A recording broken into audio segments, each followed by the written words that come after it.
bukas na lang kami Gwen is looking for you earlier.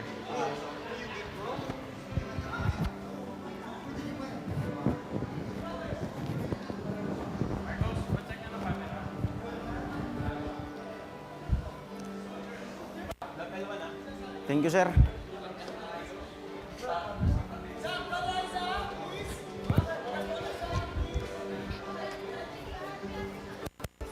Bro.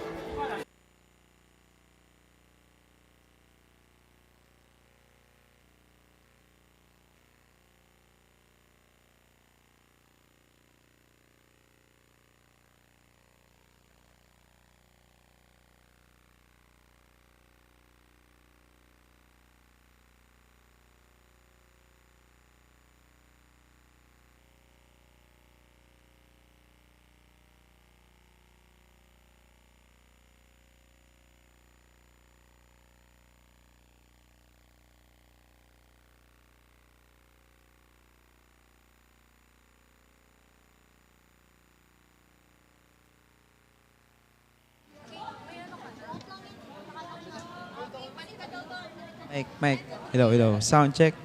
Okay po, hello. Okay, please settle down na po. It's already 4:47.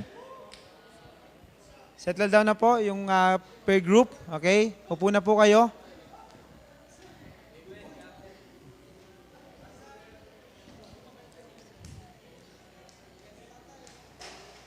Saan tayo?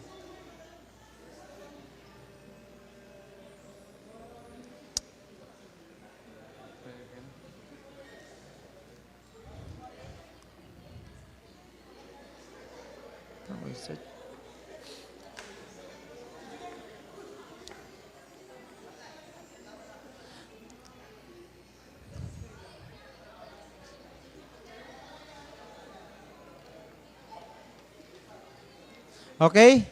Good afternoon po, everyone. Okay, good afternoon. And let's start our BYP service this afternoon. Nilalamig na ba lahat? Nilalamig ba lahat? And then, may jacket na ba lahat? Okay. So let's start our BYP service this afternoon with singing. May I ask everyone to please stand up and may I call on our song leader, Brother Justin. Good evening, everyone. Let's sing, Are You Washed in the Blood? Have you been to Jesus? Amen. Okay, well, let's sing first, second, up to last verse. Are you washed in the blood? On the first verse, all together sing. Have you been to Jesus for the cleansing part? Are you washed in the blood of the Lamb? Are you fully trusting in His grace this hour? Are you washed in the blood of the Lamb? On the chorus now. Are you washed in the blood? In the soul cleansing blood of the Lamb? Are your garments spotless? Are they white as snow? Are you washed in the blood of the Lamb? On the second now. Are you walking daily by the Savior's side? Are you washed in the blood of the Lamb? Do you rest each moment in the crucified? Are you washed in the blood of the Lamb? Are you washed in the blood? In the blood, in the soul cleansing blood of the Lamb. Are your garments spotless? Are they white as snow? Are you washed in the blood of the Lamb? And the last, are the blood garments that are stained with sin? And be washed in the blood of the Lamb. There's a fountain flowing for the soul and clean. Oh, be washed of the Lamb. Are you washed in the blood? In the soul cleansing blood of the Lamb? Are your garments and spotless are the white as snow. Are you washed in the blood of the Lamb? Okay, let's pray. Please close your eyes and bow your head. Let's pray, Lord God and Heavenly Father. We thank you once again na kami ay tinipon niyo po dito sa lugar na ito, Panginoon. We thank you, Lord, even for the service this morning and afternoon. Thank you for the preaching. Thank you for our pastor that you na ginamit niyo, Panginoon, na magbahagi na yung salita. And we thank you, Lord, once again for this time na andito, Lord, ang bawat isa. And we have our BYP service. I pray, God, na ko siyang bless ng buong service, Panginoon. Singing, sa giving, and even sa preaching, even special number and presentation. And we pray, God, na ko siyang mag-glorify po namin. And we pray, God, sa aming preacher this afternoon, na ko siyang makita sa kanyang buhay, Panginoon. Na ko siyang mag-glorify, Panginoon. And bless us, Lord, na ko siyang bless about sa po sa amin. In Jesus' name we pray. Amen. Let's have one more song. Grace greater than our sins for our next song this evening. Amen. Let's sing first, second, up to last verse.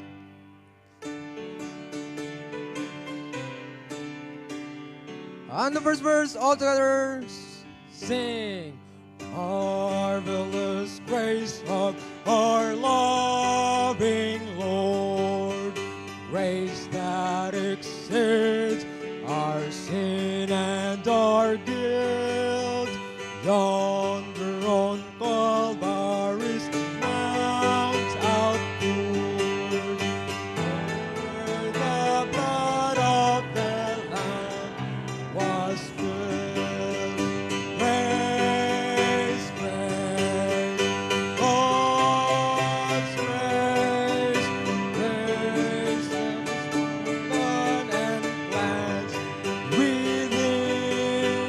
Grace, grace, God's grace, grace that is greater than all our sin. How does that know?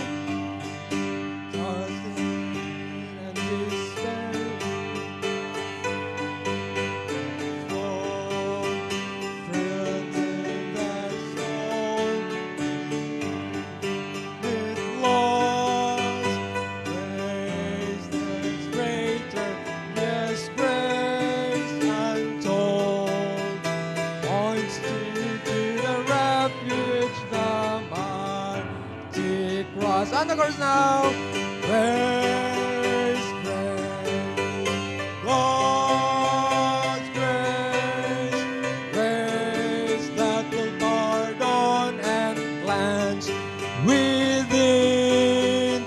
Grace, grace, God's grace, grace that is greater than all our sin. On the last, marvelous, infinite, much less grace, freely bestowed on who believe, hoping to see His face.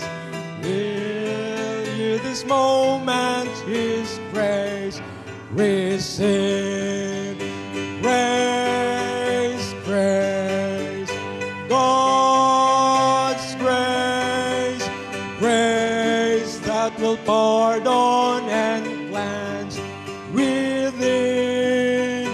Grace, grace, God's grace, grace that is greater than all our sin. Amen. Purihin po ang Panginoon, Sir Japhet. Amen po. Please be seated po. Please be seated. So, thank you, Brother Justin and Sister Jewel for that wonderful singing. So again, isang napakalamig na hapon po sa bawat isa. Okay po. Okay po. According to Brother Michael, so kung napapansin niyo po na malamig, it is part of our air conditioning, kino-condition nila yung air natin. Paano ba yun? Air condition natin. So according to Brother Michael, kung nakita niyo yung pintuan na nakabukas, please isara niyo. Okay po kasi lalabas yung aircon. Malamig na daw po sa ground floor ngayon eh. So please, i-close nyo po kasi tinetest nila yung kakayahan ng aircon. So in preparation for anniversary and even WMC. So yun lang po no. And again, good afternoon po sa atin lahat and welcome po sa ating BYP. And baka may visitors po tayo dito, may first timer, please pa-message lang po para later after announcement, ma-recognize po natin sila lahat. Okay, so at this time, we'll have our announcement first. Okay, may I ask Brother Easy? Good afternoon, everyone. So for our announcements, on February 14, we have our medical mission, medical dental mission. Please invite visitors if you can, because it is also our it is also our evangelistic meeting for February. And on February 15, our church anniversary Sunday. Please continue to pray and prepare your hearts for the preaching and also your anniversary offerings. On February 17 to 19, we have our World Missions Conference. Update on the task forces. Need po ng volunteers to help with the closing rites. And if you are interested po, please approach either Ate Ezra Esteban or Ate Tin Santos po. And lastly, we would like to also inform you that our Youth Quest will be on June 1 to 3. Stay tuned po for more updates on it. And that's all for our announcement this afternoon. Thank you po. Thank you, Brother Easy. Okay po, so I hope we're taking notes sa mga announcement natin. So marami tayong event, especially next week, no? Medyo busy-busy. Again, i-highlight ko lang yung kailangan namin sa closing rites. Kasi medyo maraming gawin. So kung interested ka, so kahit hindi siguro, kahit bigyan nyo kami ng time, onti lang. Mamaya, magagawa tayo. Okay? Pahingin ng onting time nyo para sa paggawa ng mga weeds. Okay? Gagamitin natin yon sa closing rites. Okay po. So, at this time, let's have our visitors. Okay? Meron ba dito visitors? First timer? First timer? Okay, si Ma'am. Sorry. Ma'am. Sige po, dito po tayo sa harapan. Sino pa po? First time? First time? Dito na po. May I invite you to please come in front? Yan, si Kuya. Siya, ma'am? Okay. We want to formally welcome you. Ang pangalan nyo? Zaki. Okay, si Brother Zaki. And si Ma'am? Leo. So, dito na po. Okay po, dito na lang, sir. Okay, si Brother Zaki and Ma'am Leo. Okay? Sige po, and now let's, may I call on our birthday celebrants for this week. Okay, sa mga may birthday po, please come. Mag-celebrate. Are you, within this week, sino po? Ha? Meron ba po? Or volunteer? Sino po? Louie. Okay? Please come. Yan, Louie. Yan. Louie. Okay? Okay. Meron pa po? Meron pa po birthday? Konti. Ha? Okay, sige po. May I ask everyone to please stand up and let's sing a welcome song and a birthday song po. A birthday muna po. Let's sing happy birthday to them. Happy birthday. Ready? Sing. Happy birthday to you. Happy birthday to you. Happy birthday. Happy birthday. Happy birthday to you. Christian Way. Happy birthday to you. To Jesus be true. God bless you and keep you. The whole year through. Welcome! Welcome!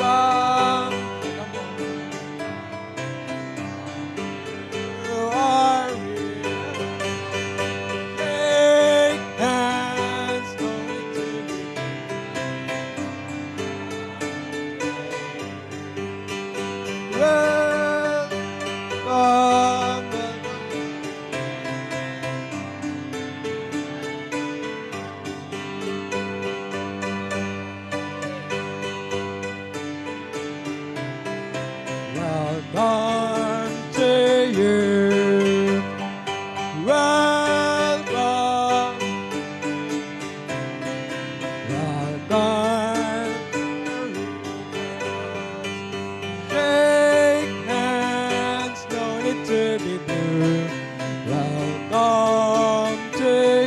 one last.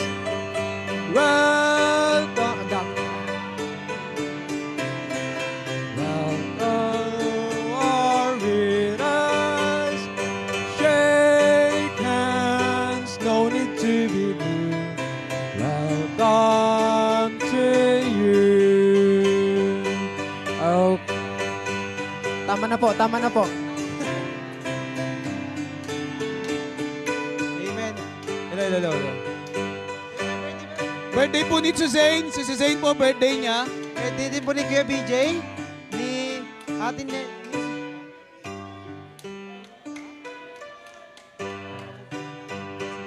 Thank you po. Okay. Please remain standing po, remain standing. And may I request yung anong team ito? Anong team po?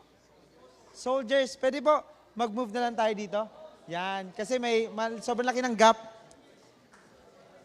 Okay po. Sige, so andyan po yung pala yung mga birthday celebrants natin. Nisi, Kuya BJ, Zara, Phoebe, si Zane, Cedric, Shane, tsaka si David. Okay, happy birthday po and welcome po sa ating visitor this afternoon. Okay po, so at this time, okay na po. Okay, at this time, let's have our offering. May I ask Brother Doms to lead us in offertory prayer. Amen. Let's pray. Close our eyes, bow our heads. Let's pray. Father in heaven, we thank you, Lord, for this wonderful afternoon you've given us. Thank you, Lord, for the messages even from this morning until this afternoon. And we pray as we continue to worship you this afternoon.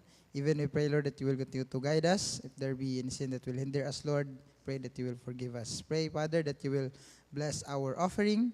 As we give, Lord, and we bless the gift na the giver. Pray all these things in Jesus' name. Amen. Thank you, Lord.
Afternoon, everyone. I am Jan Paul Anma. I am 28 years old, and I am from in Panama. And I am the one who gives my testimony. First, I get saved on March 14 weekend, and when I was grade 6, earning to high school, and I baptized on August 13 weekend during our church anniversary in my mother's church in Daet, Camarines Norte. Second, why is having a relationship with God important? Because we need to mitigate ourselves to God and make a way to serve and talk to Him daily. Not only how to worship Him, but have a serious repentance from our sin, laziness, mistake, and not interest in God's Word. That's why it is very important to have a relationship to God. And lastly, I thank God for His salvation that I received. And also I thank this opportunity to share my testimony for all young people. Thank you so much. God bless.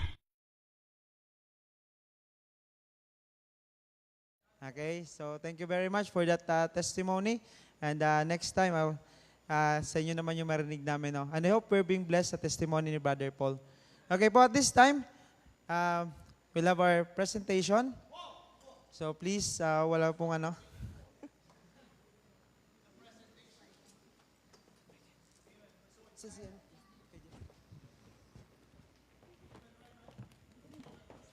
Doon ako sa likod pipila.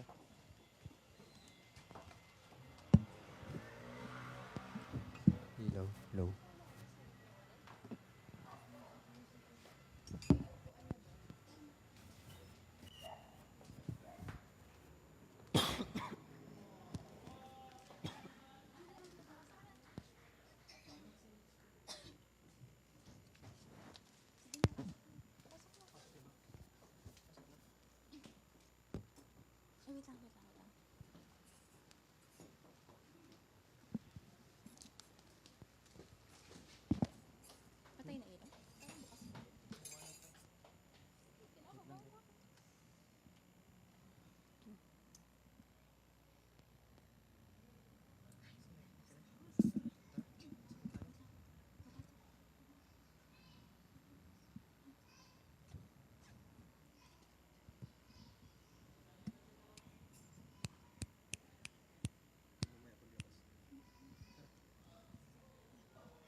Oh, Jeboy, gising ka na pala. Kamusta tulog mo, anak? Okay lang naman, ma. Pero parang akong nanlalata ngayon eh. O bakit? Masama ba pakiramdam mo? Naku, may Bible study pa naman kayo. Oh, mukha namang wala kang sakit. Baka sa panahon lang to, ma. Magpapahinga na lang ako siguro mamaya. Sige, kuhanan kita ng gamot, ha? Oh, Jeboy. Mag-ayos na kayo mamaya, ha? Ikaw naman, Ruth. Tulungan mo muna mama mo habang wala pa kami. Opo, Papa. Opo pa. Ready naman na po gamit ko.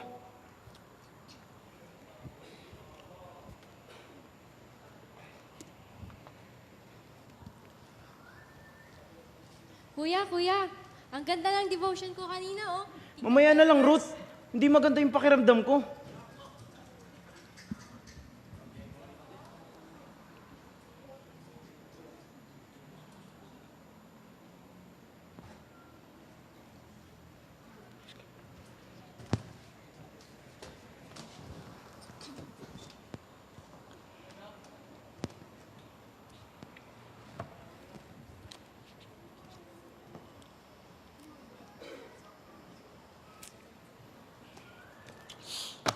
Kakapagod naman. Daming ginagawa. Oh, anong oras na pala? Matutulog na lang ako. Papahinga na lang ako. Uy, ayos ah. Mamaya na nga lang. Mamaya na lang talaga ako magpapahinga eh. O kuya, hindi ka pa ba magpapahinga? Linggo naman bukas. Ikaw pa naman aside sa mga bata. Mamaya na lang. Alam ko naman yung gagawin ko eh. Tsaka every Sunday ko naman ginagawa yun eh. Kuya,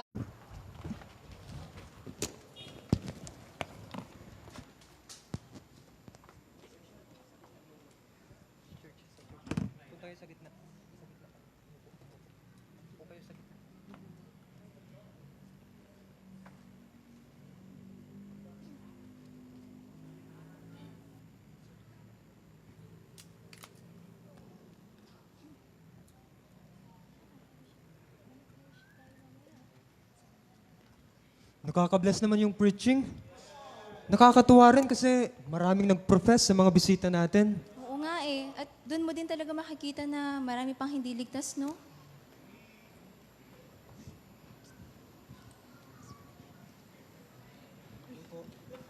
Kuya, sabay na lang tayo after service. May youth fellowship tayo eh. Ano kasi Ruth, baka hindi mo na ako sumama. Marami pa kasi kaming gagawin sa school eh. Kailangan ko na siyang matapos. Kuya, di ba Sunday ngayon? Di ba dapat para sa Panginoon tong araw na to? Nagpaalam naman na ako eh. Maintindihan na nila yun. Kuya,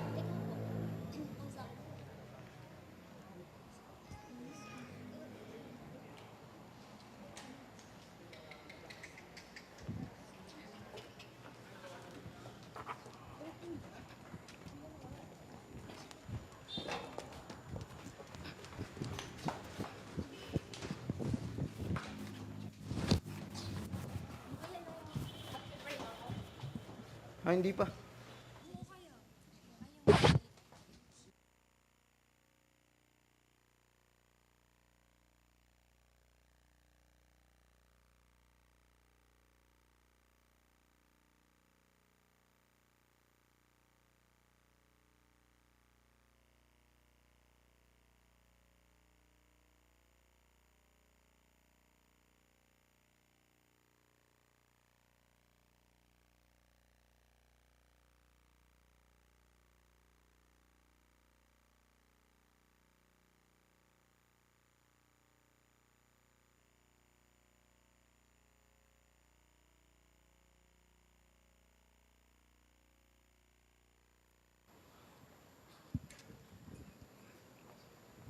Jeboy, kumain ka na ba?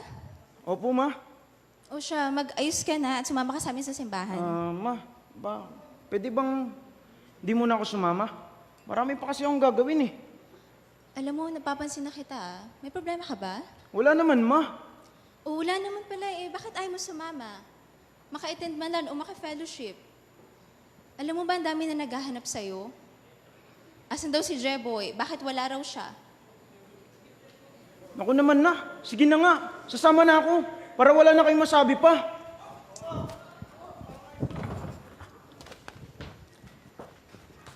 Pa, kausapin mo yung anak mo ah. Hindi na maganda yung ginagawa niya. Siya, sige. Kausapin ko siya mamaya.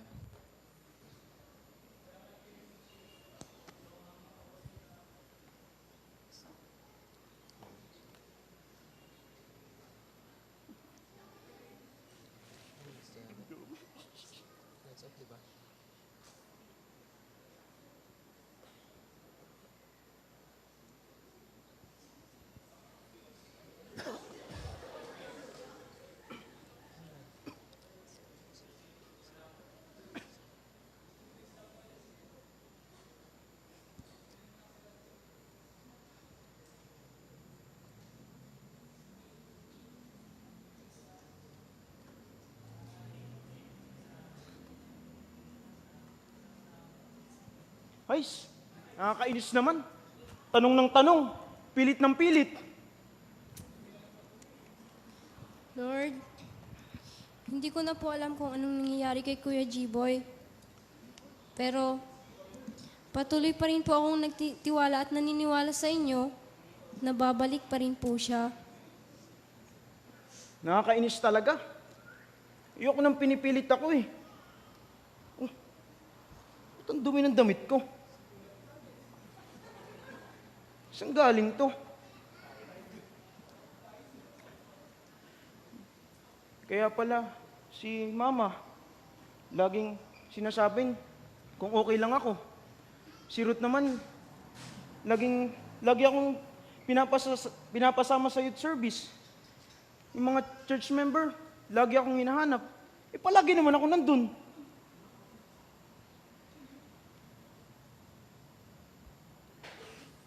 Lord, ganito na ba ako kalayo sa'yo?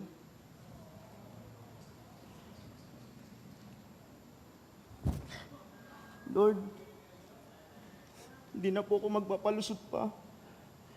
Alam ko pong mali, pero hinahayaan ko lang. Alam ko pong lumayo ako sa inyo, pero hinayaan ko lang na inuna ko yung sarili ko kaysa ikaw. Lord, hindi po ito takot. Pagsisisi po ito.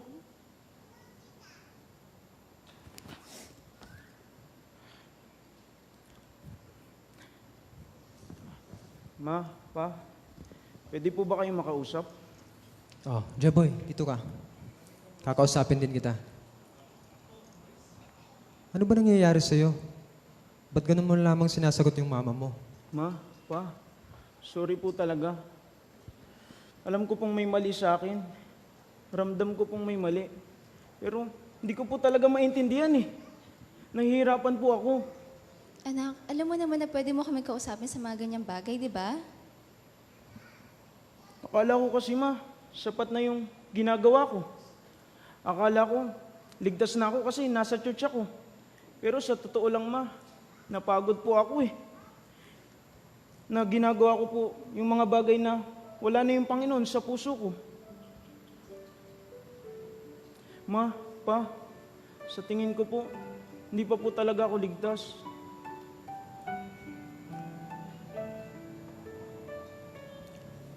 Anak, salamat at naging tapat ka. Alam mo ba, maraming gumagawa ng tama, pero hindi lahat binibigay ang puso. Ang kaligtasan, hindi napapagod. Ngunit ang relihiyon, nakakapagod. Pa, alam ko po yung tama. Pero parang wala po akong lakas para mabuhay dun. Anak, ang problema ay hindi dahil hindi mo alam kung ano ang tama. Ang problema, sinubukan mong ayusin ang sarili mo na wala ang Diyos. Anak, mas mahalaga sa amin kung ano yung nasa puso mo kaysa sa itsura ng pananampalataya mo.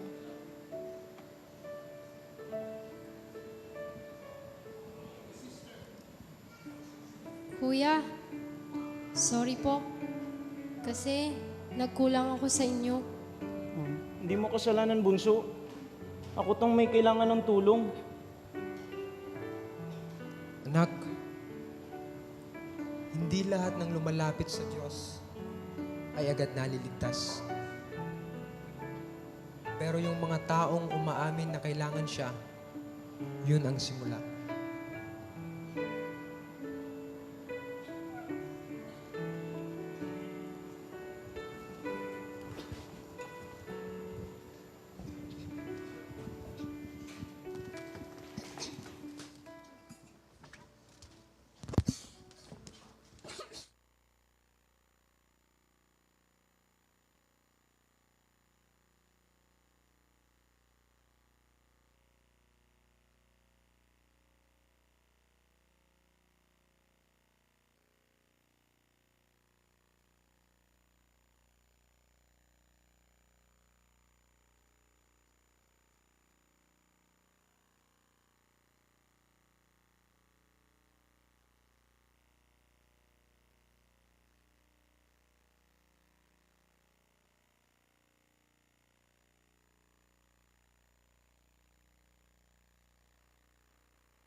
Okay po. At this time, let's go to the most important part of this service. May I call on our may I call on Deacon? Sir.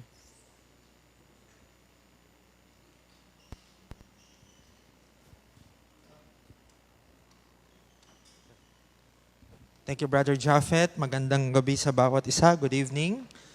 And isang malamig na gabi. Hapon pala, no? It's still afternoon. Good afternoon. And shall we all stand up? And let's open our Bibles to the book of Psalms chapter 51. We'll be reading verses 1 to 4 and we'll jump to verse number 10. Okay?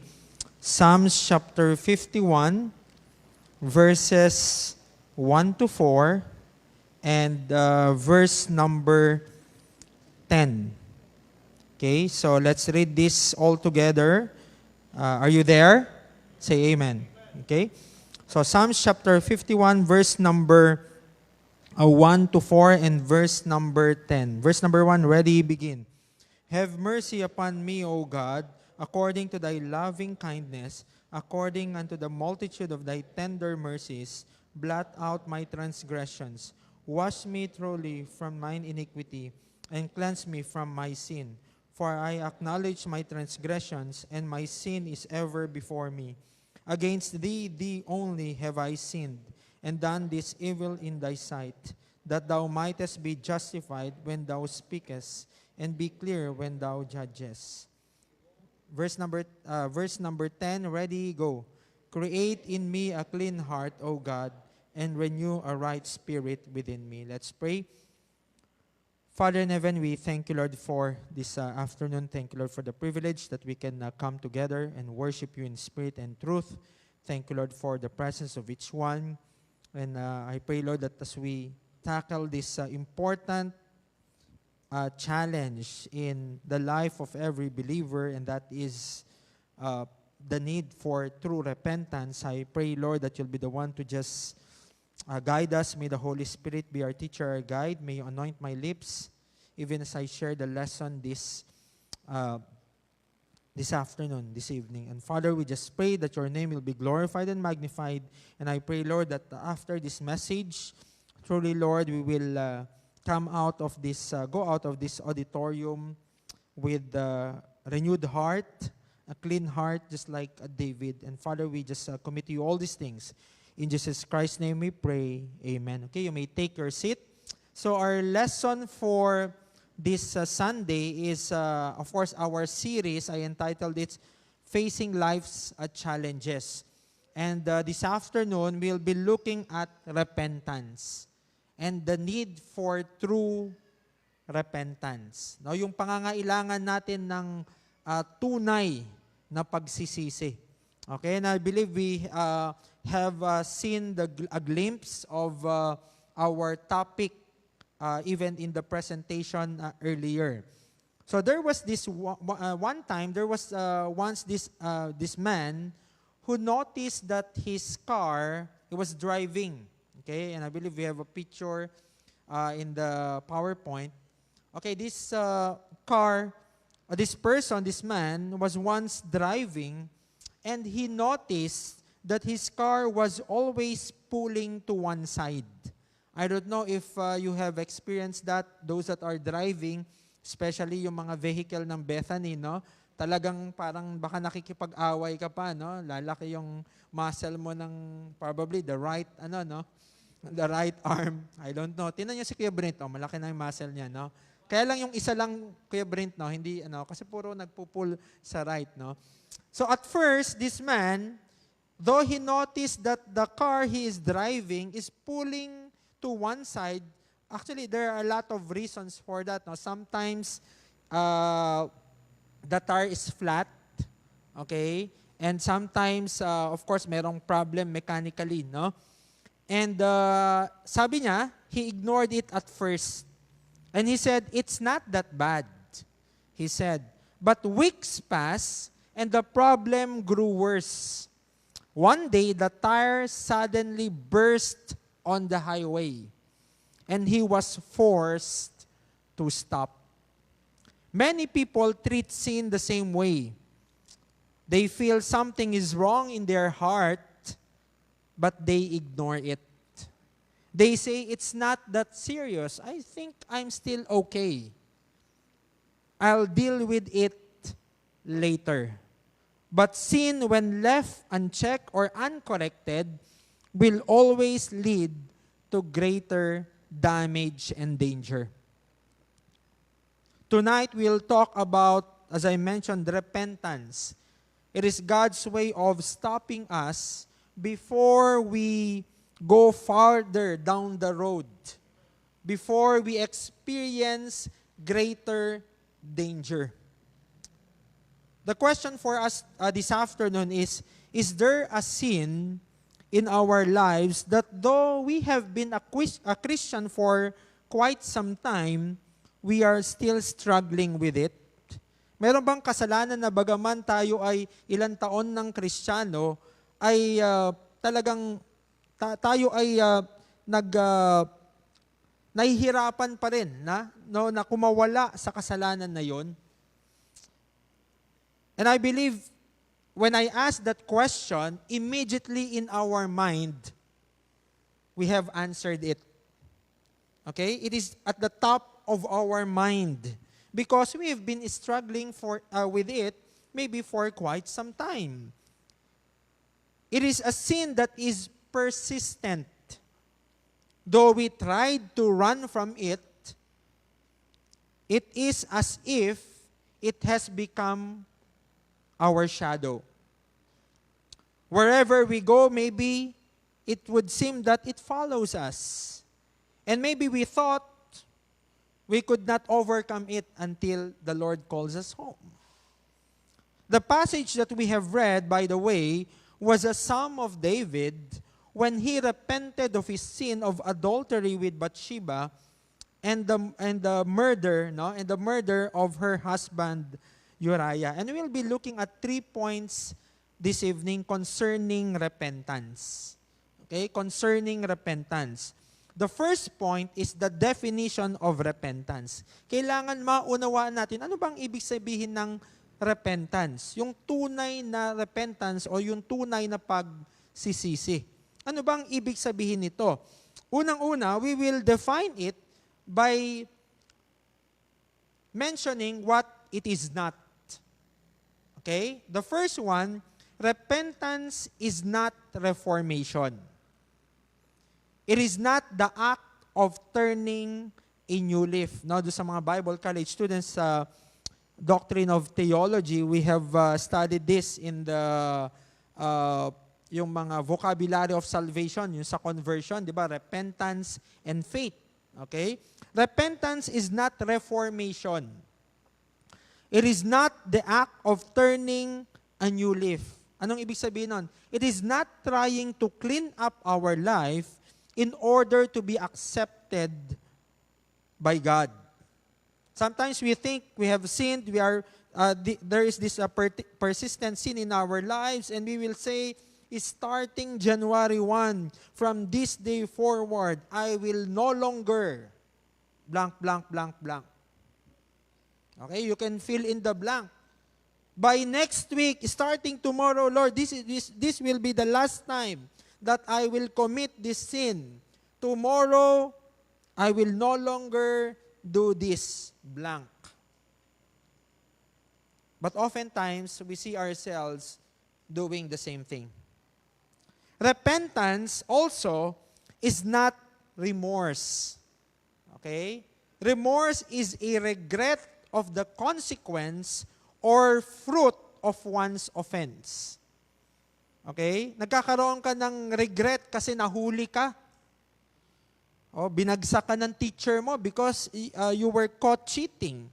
Or probably you were disciplined because you got caught. Or probably after committing that sin, there is that guilt in your heart. Okay? And it is a regret of the consequence or the fruit of one's offense, but not the root. Kung hindi ka nahuli, tuloy ang ligaya. Kung hindi ka nahuli, tuloy pa rin sa kasalanan. And that is not repentance. Okay? It is just a remorse. And we can see a lot of, at least 2 examples from the Bible on the example of Esau, Hebrews chapter 12, verse 16 to 17. Lest there be any fornicator or profane person, as Esau, who for one morsel of meat sold his birthright. I believe most of you knows the story. For ye know how that afterward, when he would have inherited the blessing, he was rejected. Remember when he was so hungry, so tired and so hungry, as if he would die, he sold his birthright to Jacob. Okay? And Jacob, and eventually when the time of the giving of the blessing came, of course, Jacob deceived even his father, and it was given to Jacob. But actually, he was not really, he even sold, prior to that, he sold his birthright. Okay? He was rejected, for he found no place of repentance, though he sought it carefully with tears. So there was this remorse because the birthright was given to Jacob. But in the first place, he sold it before to him. He sold his birthright to Jacob, and now when Isaac bestowed the blessing to Jacob, even though through deceit of Jacob, he wanted it back even with tears. But it cannot be undone anymore. This is regret of losing his birthright. Okay, and true repentance is not reformation. It is not remorse or regret No? And even in the example of Judas, we'll see. Matthew chapter 27, verse 3 to 5, then Judas, which had betrayed him when he saw that he was condemned, repented himself and brought again the 30 pieces of silver to the chief priests and the elders when he saw what happened. No? The Lord Jesus Christ was condemned and all these things. Suddenly he realized the gravity of his mistake, okay, or of his sin, saying, I have sinned in that I have betrayed the innocent blood. And they said, what is that to us? See thou to that. Okay, verse number 5, and he cast down the pieces of silver in the temple and departed and went and hanged himself. Maybe some would say, oh, nagrepent naman siya. No, actually, true repentance results to restoration of fellowship or relationship with God. Okay? True repentance, later we'll go to the definition, would result to restoration of fellowship if you are already a believer, or relationship if you are not yet a believer with God. What happened to Judas is a mere regret because of the consequences of his actions. Okay? And the third one, repentance is not penitence. Ano ba yung penitence? Di ba? Sa Tagalog, penitensya. The act of attempting to make up for one's sins through good works. Okay? As if you are trying to pay or cover up your sin by doing good works. Maybe we have been struggling over a particular sin, and we thought that we have repented of it. But maybe, in reality, it was just a reformation on our part. We're just trying to change, to turn a new leaf. Or probably it's just a regret because we were caught, because of the consequences of our sins. And even probably, it's just a penitence. We try to cover up for our mistakes by doing good, or to pay for it by doing good. But there was no genuine repentance. And this is the reason I believe that many keep on falling over and over to that same sin, because there was no repentance. I'm not saying that we won't commit sin anymore, but over and over again, maybe because there was no true repentance. Are there sins that we haven't really repented of? Secondly, under this point, the definition of repentance, what repentance is. Repentance means to turn around, to change direction, to change the mind and the will. Okay? So there's a change of mind, a change of direction, a change of the will. You turn around from your sin. Okay? You turn around from your sins. Or sin, particularly a singular sin. Because repentance is a voluntary and sincere change in the mind of the sinner, causing him to turn from his sin. Okay? Hindi pwedeng nagrepent ako sa lahat ng kasalanan ko. It should be specific. Okay? It is specific. Repentance is to hate what we once loved, and to desire to not return to it. Okay? Sometimes we got caught of a particular sin, or because of that sin, there's a discipline from the Lord, even discipline from other people, our authorities, and we think we are already repenting, but in fact, we still love that sin. That's why when there's an opportunity, we do it again. Okay? When there is that temptation, we are easily drawn to that temptation because we still love that sin. Repentance is to hate what we once loved and to desire to not return to it. So it really requires a sincere change in our mind. To see sin the way God sees sin. Take note that repentance involves, as I mentioned, turning from a specific sin.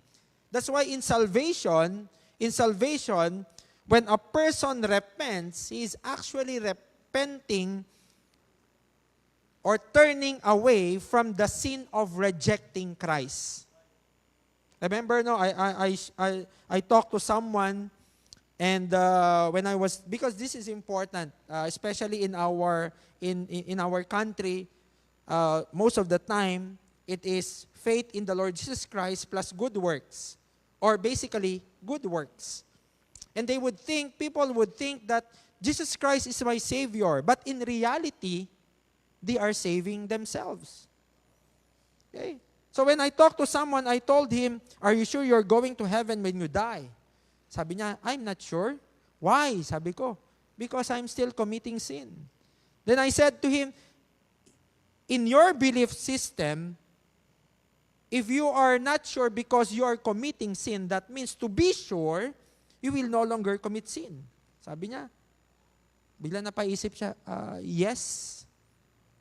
And if that is the case, then you are depending on yourself. And you are saving yourself. And suddenly he realized after all that he was depending on himself. Though he knows, because he went to a Christian church or a Bible church, he knows that Jesus Christ is the only Savior. Then he realized, and I said, you need to put your faith and trust in Christ. You need to accept Him as your Lord and personal Savior, and through the Holy Spirit, He will dwell in you. No? And so that when you die, who will bring you to, when you die, where will the Holy Spirit bring you? He will bring you to heaven. Okay? Then he realized, and I said to him, "Would you like to accept Christ as your Lord and personal Savior?" Then he said, "Paano yun? What if I am living in, sabi niya, outside of marriage, with someone outside of marriage?" Then tinawag ko sa kanya, sabi ko, that is a personal issue. That is a personal sin. But do you believe that Jesus Christ can save you? Then he accepted Christ. Of course, after that, he still knows that what he is doing in his life is sin. Okay? But it is not a requirement. So if it is, you need to repent of all your sins, then maybe we shouldn't be all saved. Or most of us probably. Okay? It is the sin of rejecting Christ as your Lord and personal Savior. It doesn't mean that we are downplaying sin. No. The mere fact that we need a Savior, it means that we are sinners and we cannot save ourselves. So there's an admission of sinfulness and helplessness. To us believers, therefore, maybe we could have turned away from the sin of pride, but maybe not from the sin of lust. We could be engaged in pornography, inappropriate relationship, or maybe we could have turned away from the sin of not honoring and obeying our parents, but not covetousness. Maybe we are not even giving our tithes, giving our offerings. Or probably we are sometimes stealing. And we say we have repented of that sin, but we do it over and over again. Maybe it's not true repentance. Genuine repentance leads to outer change of life. Have you repented of your sin if maybe there's someone here who is not yet sure of heaven, have you repented of your sin of trusting in yourself and rejecting Christ as your Lord and personal Savior? Until you have repented of that sin, you will not be saved. Okay? You need to turn away from that sin of depending on yourselves or of rejecting the Lord Jesus Christ, and you turn to Christ as your Lord and personal Savior. That is repentance and faith in the Lord Jesus Christ. As I said earlier, true repentance is turning away from sin and turning to God, no, for salvation or restoration of fellowship. Most of the people, no, sabi ko nga, I ask, is normally they would say they are saved, but actually they are trusting in their good works. That's why when we are soul winning, we need to be patient. We need to ask questions. We need to take time to understand their belief and point them to the truth that in fact, maybe they are trusting in themselves and therefore saving themselves. And they need to repent of that sin. In our yesterday, there was this, sa maintenance ng isang condo dyan sa San Antonio. I was talking to him actually, no? And it was already on the latter part of my sharing when I asked him, would you like to accept Christ as your Lord and personal Savior? Then he said, no, on my personal time na lang. Sabi niya, because nagsiserve ako sa church namin. No? Nagsiserve ako sa church namin. So sabi ko, so therefore, you're already saved because you are serving in church. Sabi niya, kasi nagsiserve ako eh. So sabi ko, paano ka maliligtas? Then he said, kailangan kong maging mabait pa rin. Sabi niya, kailangan kong gumawa ng kabutihan. I need to do good works. Then I shared to him na, for you to be saved is to do good works, that means you are trusting on your own selves. Your salvation is dependent upon you and not on God. Therefore, you are saving yourself. Then he said to me, ganun ba yun? Ganun ba ang ibig sabihin nun? Is that what it means? When I trust on good works, that means I am saving myself? Yes, sabi ko. Kaya lang, naputol na yung usapan namin because dahil maintenance siya, tinawag na yata siya ni Mang Ruben, no? So, kaya pumunta siya doon sa condo. So, nawala siya doon, no? Tapos, I was waiting, sabi nung guard, sir, mga 1 hour pa yan. Sabi niya. So, doon sa gospel tract, sinulat ko na lang yung nagbigay ako ng letter sa kanya. Sabi ko, here is my number, please call me. Edgar, here's my number, please text me, gano'n, no? So, I hope that he will respond, no? Or probably I'll go back one time there. Okay? Kaya lang hindi ko na alam kung saan yun, kasi loob yun. Pero mahanap naman natin yun. Okay? So, to us as believers, okay, are there sins in our lives as believers that we struggle with? We confess now, but later we fall into the same sin. Maybe we have not genuinely repented. Maybe we still love that sin. And we only hate the consequences. The definition of repentance, it is not reformation, it is not regret, it is not penitence. Reformation is a sincere change in the mind of the believer. It is hating what God hates, and that is sin. Secondly, the driver of repentance. When I say the driver, it means the cause or source that leads to repentance. And God uses two things to show us the need to repent. The first one is the conviction of the Holy Spirit. When we are walking closely with the Lord in fellowship with Him, we will quickly sense the conviction of the Holy Spirit in our conscience when we sin. When we are walking closely to the Lord, even the smallest sin, we can immediately detect it. We can immediately be convicted of that small sin. Why? Because you are walking closely with the Lord.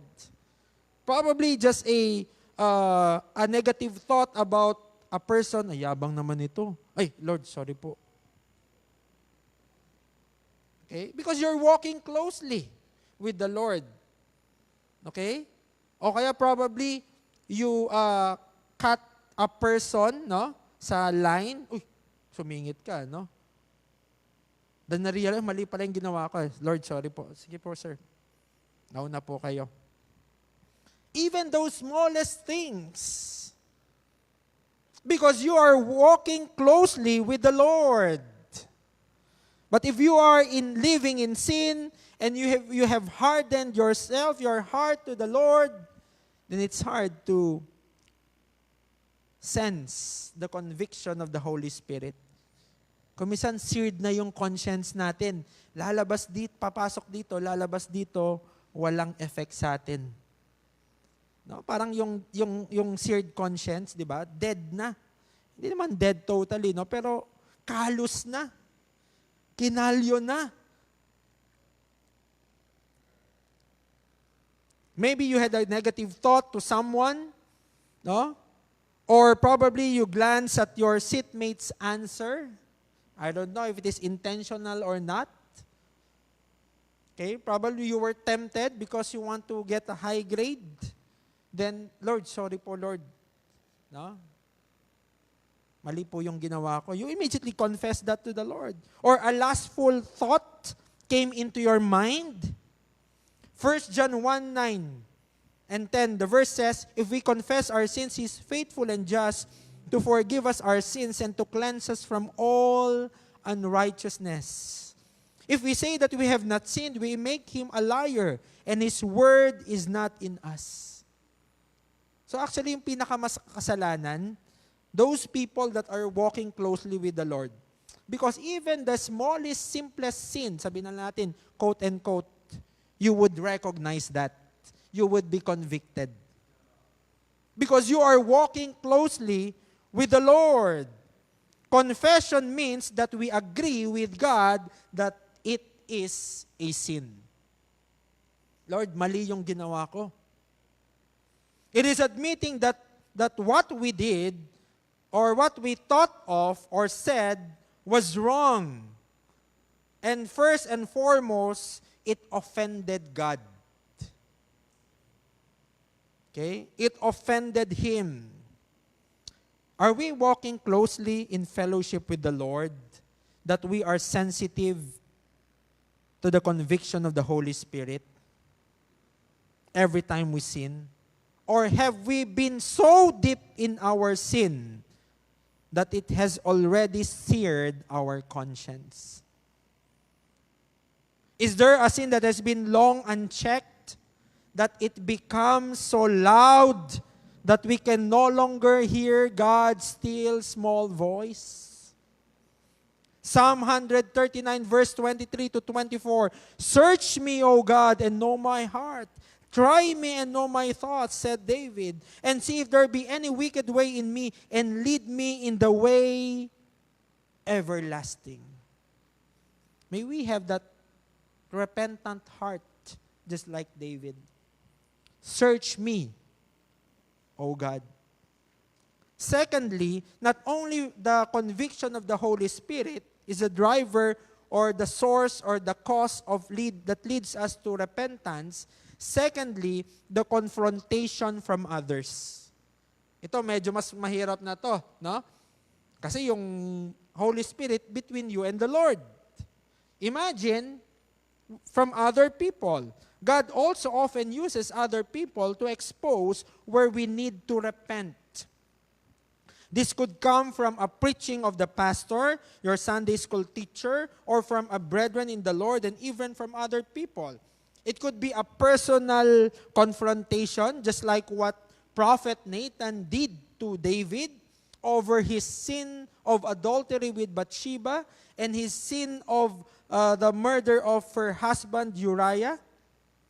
In 2 Samuel chapter 12, verse number 1 to 7. And the Lord sent Nathan unto David, and he said unto him, he came unto him and said unto him, there were two men in one city.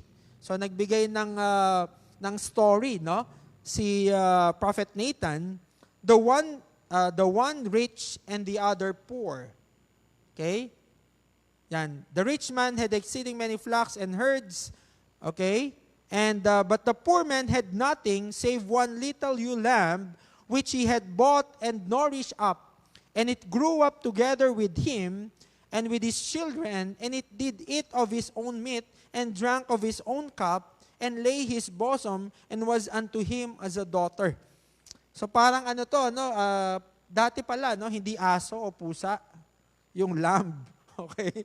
Ngayon, ganyan na, di ba? Mga fur parents. Wow, fur parents, no? Imagine, nabasa ko, fur parents. Okay? So, fur parents din to. Fur ba ang tawag dyan? Or ano?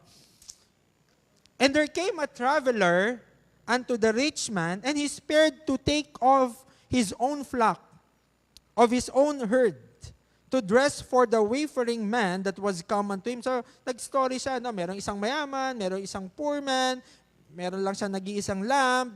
Okay, and the other man had many lambs. He was very rich, and there was a traveler that came into to his house, and instead of taking one of his lamb, he took the lamb from that poor man instead. Okay, it says in verse number 4. The latter part, but took the poor man's lamb and dressed it for the man that was come to him. And David's anger was greatly kindled against the man. Imagine, no, nag-story lang, ganun ka-powerful yung story ni Prophet Nathan. So David's anger was greatly kindled against the man. Though, hypothetical lang to, pero galit na galit si David, di ba? And he said to Nathan, as the Lord liveth, the man that hath done these things shall surely die. And he shall restore the lamb fourfold because he did this thing, and because he had no pity. And Nathan said to David, thou art the man. Thou art the man. The Lord used prophet Nathan to confront David of his sin. This is the reason why every time the word is preached, we ought to be listening. Thus saith the Lord God of Israel, it says in verse 7, I anointed thee king over Israel, and I delivered thee out of the hand of Saul. No? But of course, if you look at the context, now you go on the verses, he did sin. David did sin. David took Bathsheba of Uriah and even killing Uriah. And this is the very reason we need to be in church. We need to hear the Word of God when it is preached. We ought to listen to the preaching and teaching of the Word of God. Because God will use His Word through the preaching of a person, of the pastor, of the preacher, or the teacher, to confront us of our sin. Hebrews chapter 4, verse number 12, the Bible says, for the word of God is quick, it is alive, it is powerful, and sharper than any two-edged sword, piercing even to the dividing asunder of soul and spirit, and of the joints and marrow, and is a discerner of the thoughts and intents of the heart. We ought to be in church. Create that habit that by the grace of God, whatever happens to your life, whatever happened to your life, whether you have grown cold with the Lord or in tremendous pressure or challenges or problems, you would not skip church. Because maybe the next message is for you. And you weren't there. You should have been convicted by the Holy Spirit through the preaching and teaching of God's Word. 2 Timothy chapter 4, verse number 2, preach the word, be instant in season and out of season, reprove, rebuke, exhort with all long-suffering and doctrine. and to the preachers, continue to preach the Word of God. Okay? And to the rest, we ought to listen. And lastly, number 3, the display of repentance. Let's go back to our text tonight. Though there was a second, there was 2 occasions when David greatly sinned before the Lord, and the Lord chastised him. And the second occasion was when he numbered Israel. Okay, and he numbered his army, and of course that is because of his pride. He numbered the people, and we can see that in 2 Samuel chapter 24. And of course, he also repented of it. But we will be considering the first instance that when David committed serious sins of adultery and murder, and when he was confronted by prophet Nathan for his sins, and he genuinely repented of it. And we can see that in our text in Psalm chapter 51. And it captures beautifully the genuine repentance of David. And we can see 2 things here. Number 1 is there was confession of sin. In verse number 1, the Bible says, David said to the Lord, "Have mercy upon me, O God, according to thy loving kindness, according to the multitude of thy tender mercies, blot out my transgressions." David begs for God's mercy and recognize that he sinned. Okay, sometimes we recognize, it was just a mistake. Confession simply means to agree with God that it is sin. It is not just a mistake, or we were just pushed to the corner because we don't have any choice, or we were just pressured by someone or of the situation, but it is agreeing that what we did is sin. Verse number 2, "Wash me truly from mine iniquity and cleanse me from my sin." He did not point fingers to others. Because of him, it was because of her, because of other people. He admitted that he committed the sin. He said, "Wash me truly from mine iniquity." He did not say, it was Bathsheba's fault. Why would you take a bath and you know that the king is there and people can see you? It's her fault, not mine. Or probably 50-50. If she was not there, then I would not have seen her. It's her fault. No. He said, "Mine iniquity." Verse number 3, "For I acknowledge my transgressions, and my sin is ever before me." The first step to repentance is to confess your sin to the Lord.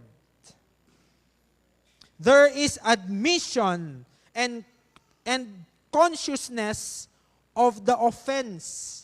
He did not try to downplay it. Okay, Lord, ano naman kasi, ganito, ganyan. No, he admitted, "Mine iniquity, I acknowledge my transgressions, and my sin is ever before me." Verse number 4, "Against thee only have I sinned, and done this evil in thy sight, that thou mightest be justified when thou speakest, and be clear when thou judgest." Ultimately, the sin and the offense is against God. Okay?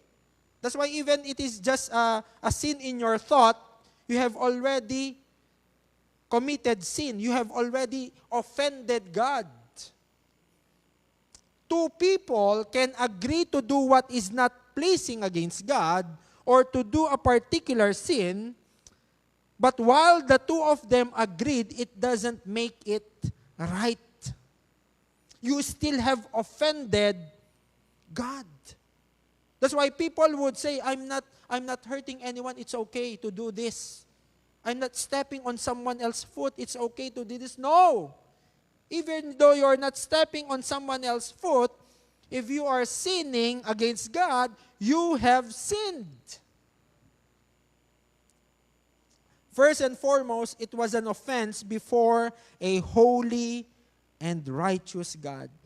And secondly, there was not only a confession of sin, there was also elimination of sin.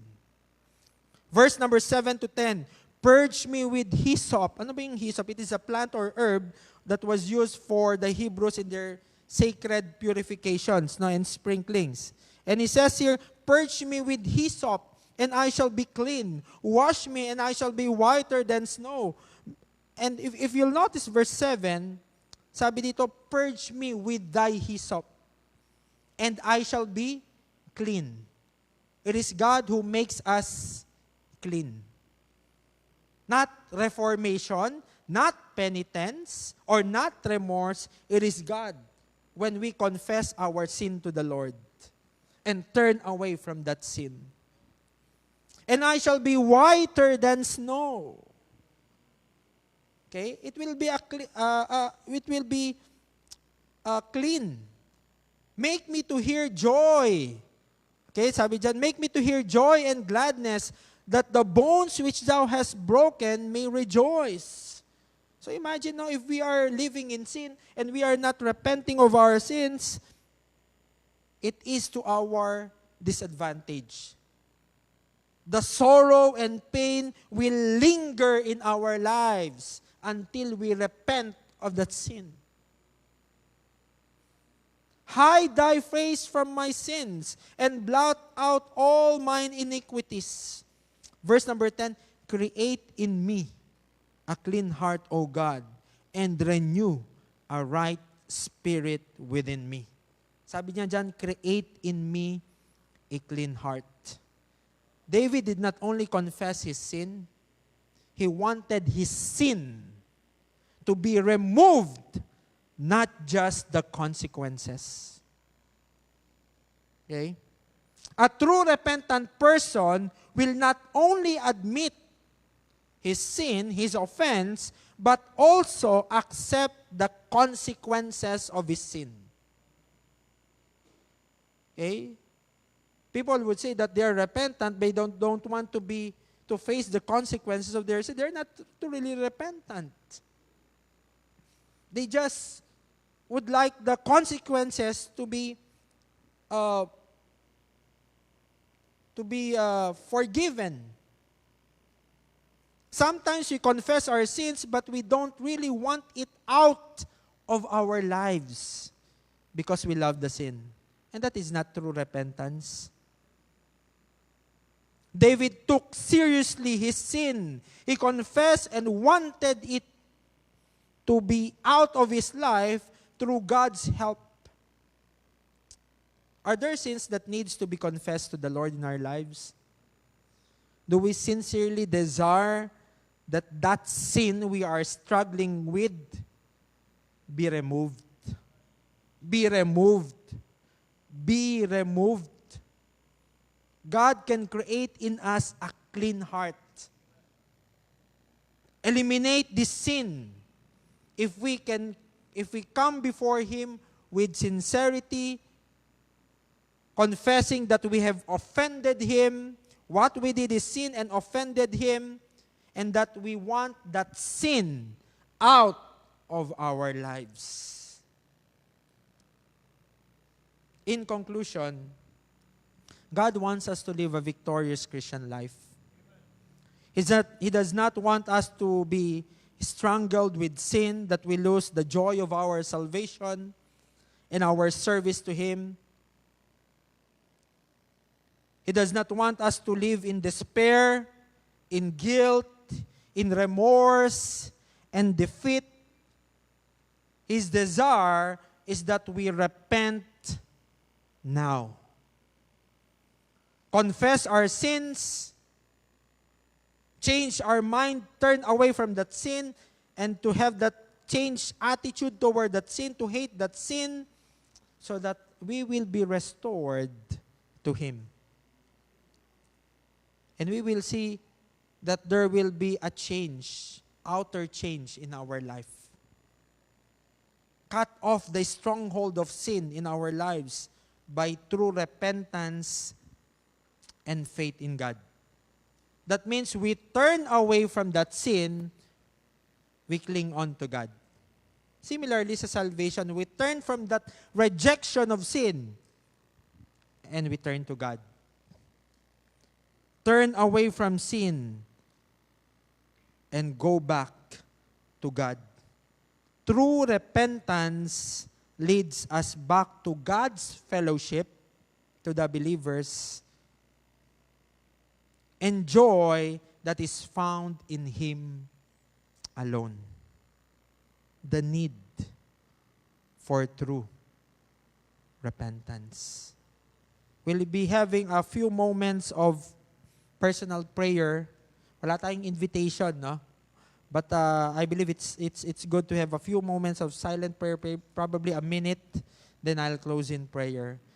And I hope that we would talk sincerely to the Lord. If there's any sin that needs to be, that we need to repent of, maybe it's time. Tomorrow may be too late. Let's repent and turn to the Lord.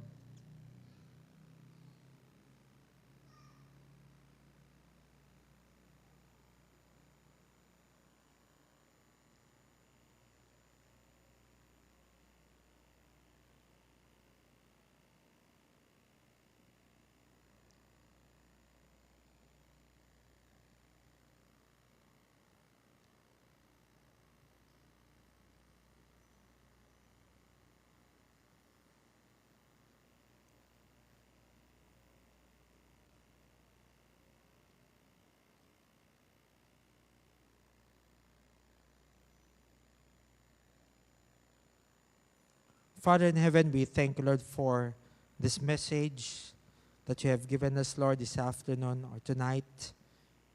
Thank you, Lord, because though we have failed you so many times, we can be right with you, be restored our fellowship with you. If there's any sin, Lord, in our lives that we haven't repented of, Father, help us, Lord, to sincerely repent, to turn away from it and turn to you, to confess our sins, and also to ask you, Lord, to clean us, to turn away from that sin, to hate that sin, and to turn to you. Father, I don't know our personal condition, spiritual condition with you. I just pray, Lord, that if there's anyone in our midst who is not yet sure of heaven, I pray that that soul would turn away the sin of trusting in himself or herself, trusting in religion, trusting in his own good works,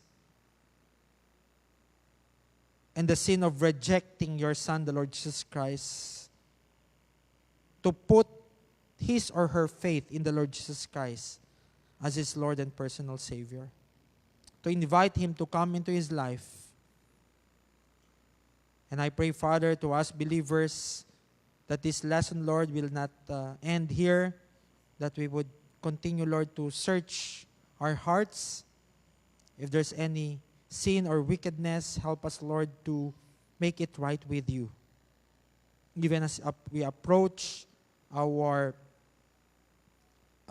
anniversary celebration and World Missions Conference, even as we move on in our Christian lives individually, your desire for us to enjoy, to have that joy of our salvation, the joy of our salvation and the joy of serving you. And I believe we have lost that if we are living in sin and having those sin or sins that we haven't repented of. Father, I pray, Lord, that you would continue to work in us. I pray that you would keep us safe and may you protect us as we go to our respective homes. All these things we ask in Jesus Christ's name we pray. Amen. Thank you and good night.